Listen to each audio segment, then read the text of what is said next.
আমার অনেক রোগী আছে যে তারা আমাকে এসে বলে যে কোরআন সুন্নাহ অনুযায়ী কোন আমল করলে যে বাচ্চা যার হয় না তার এটা হওয়ার সম্ভাবনা আছে, আল্লাহ চাইলে হয়ে যাবে ইনশাআল্লাহ। এটা হযরত জাকারিয়া আলাইহিস সালাম এই দোয়াটির মাধ্যমে কিন্তু আল্লাহ তাআলার কাছে চেয়েছিলেন, কিংবা চাওয়ার পর কিন্তু তখন আল্লাহ তাআলা তাকে একটা বাচ্চা দান করে।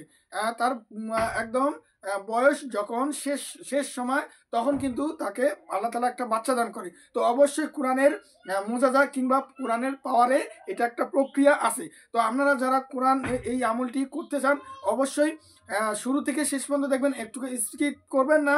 ইনশাল্লাহ বুঝে যাবেন যে কোন দোয়াটি কিভাবে আমল করলে যে আপনাদের আল্লাহ যদি চায় তাহলে অবশ্যই আপনাদের বাচ্চা হয়ে যাবে।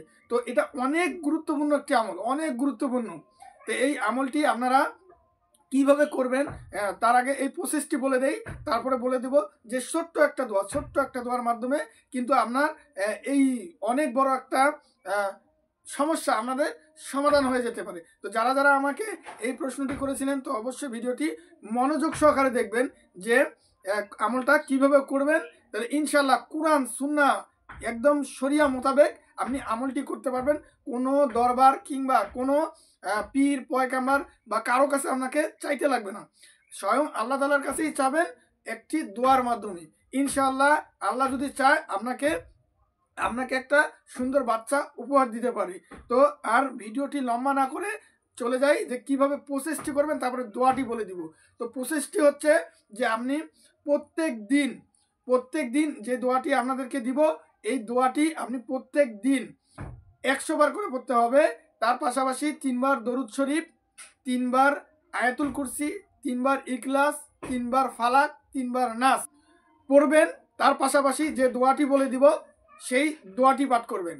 ইনশাআল্লাহ আল্লাহ তাআলার রহমতে আপনার বাচ্চা হওয়ার সম্ভাবনা অনেক বেশি আছে, কারণ এই দোয়ার মাধ্যমেই কিন্তু জাকারিয়া আলাইহিস সালাম আল্লাহ তাআলার কাছে চেয়েছিলেন এবং আল্লাহ তাআলা তাকে কিন্তু একটা সন্তান দান করেছিলেন। এটাই হচ্ছে প্রক্রিয়া, অর্থটিও অনেক চমৎকার, আপনারা জানলেই বুঝতে পারবেন।